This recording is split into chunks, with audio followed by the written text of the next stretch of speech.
The icy silence of the mountains, which promised peace for the winter holidays, was shattered by chilling whispers. Legends of a creature roaming the snow, the fearsome ice yeti, materialized in strange phenomena that paralyzed ski lifts and slopes.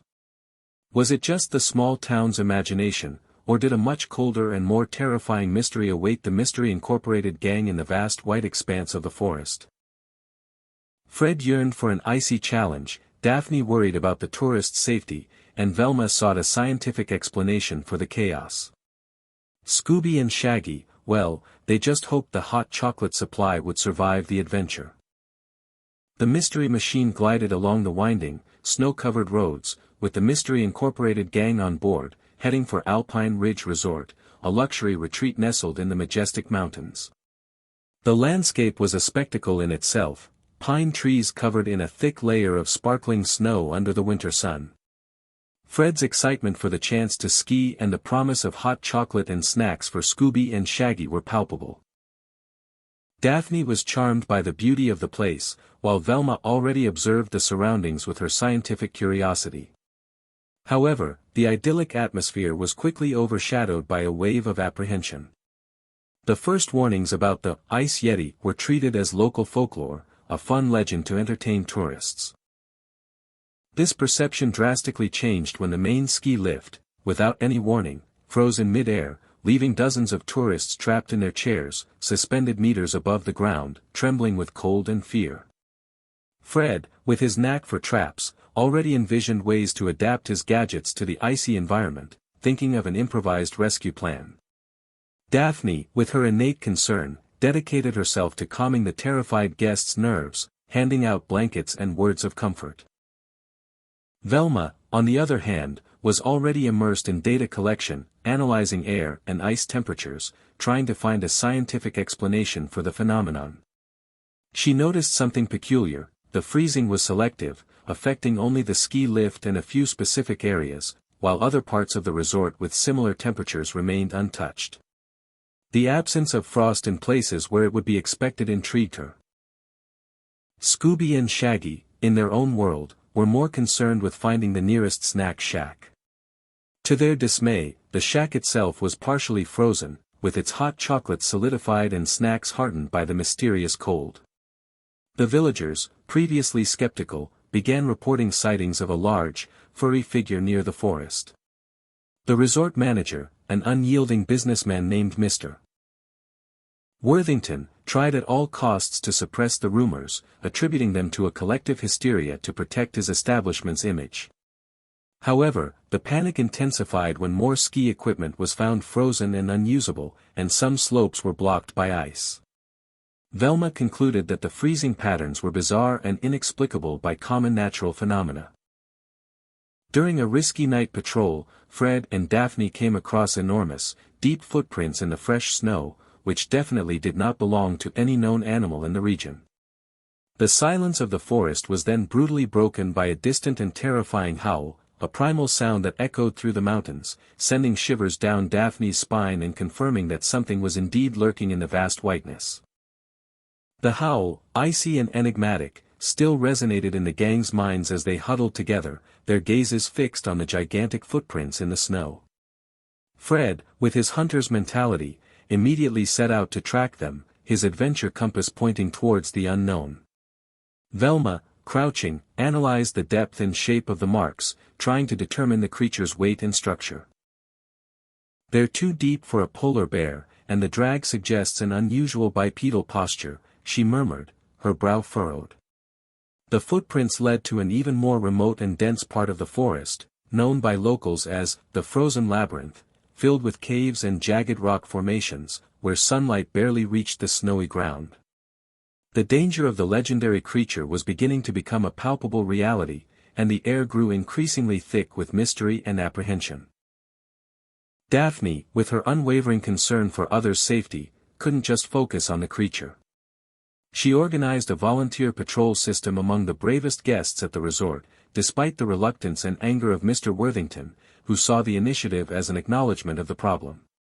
"You're spreading panic, Miss Blake," he fumed, but Daphne stood firm. Meanwhile, Scooby and Shaggy, always putting their stomachs first, tried to use the mystery as an excuse to get more snacks, claiming they needed extra energy to help with the investigation.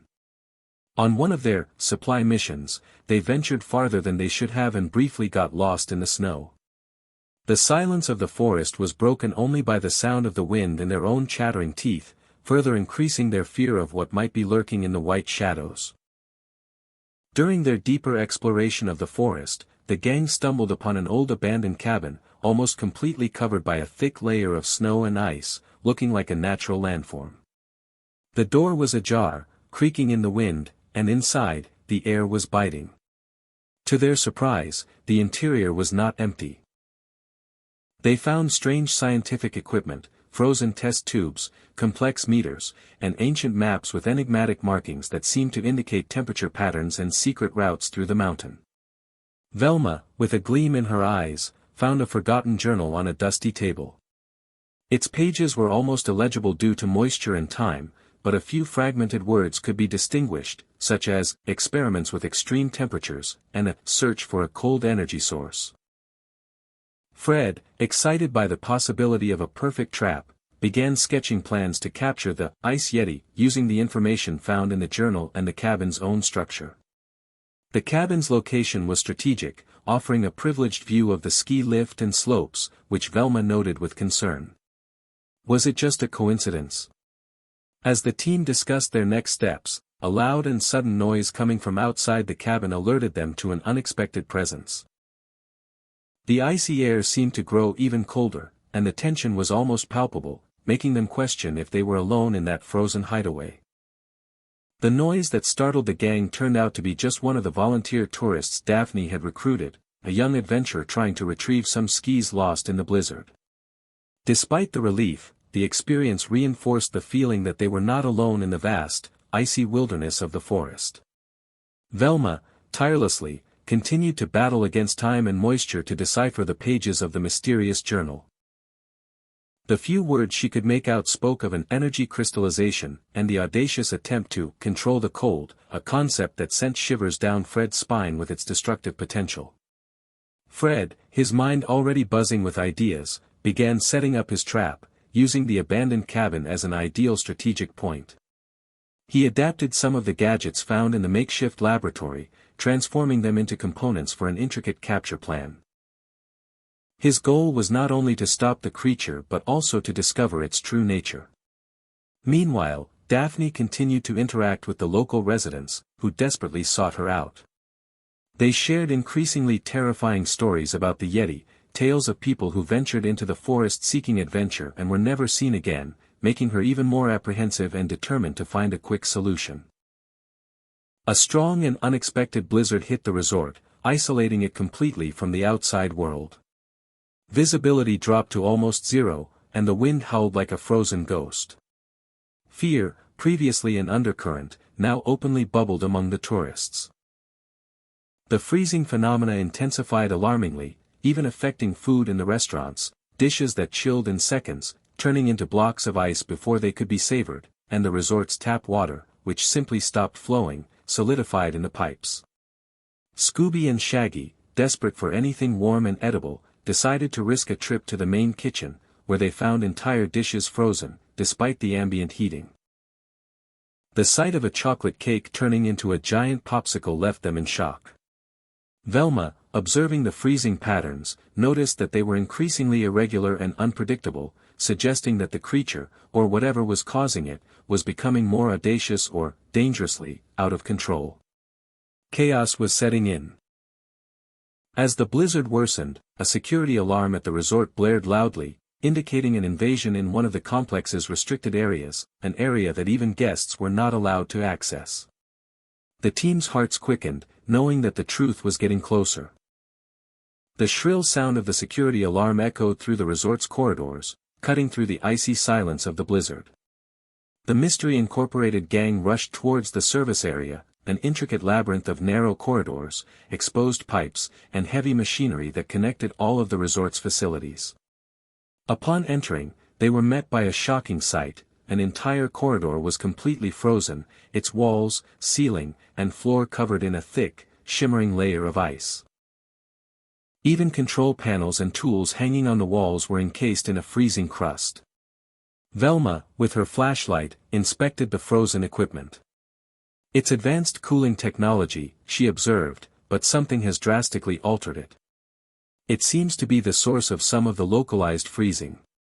The team quickly deduced that someone was manipulating the resort's refrigeration system. As Fred analyzed the pipes, they discovered a secret compartment hidden behind a maintenance panel. Inside, a series of wide, dark ventilation ducts led directly out of the resort, towards the forest. Fred deduced that the Yeti could be using these ducts to move unseen, a system of icy tunnels beneath the snow. While exploring the ducts, Scooby and Shaggy, always looking for a shortcut or a snack, separated from the group, drawn by a faint smell of food coming from some part of the system. They ended up in a resort food pantry, a normally heated area, but which now resembled a cold storage room.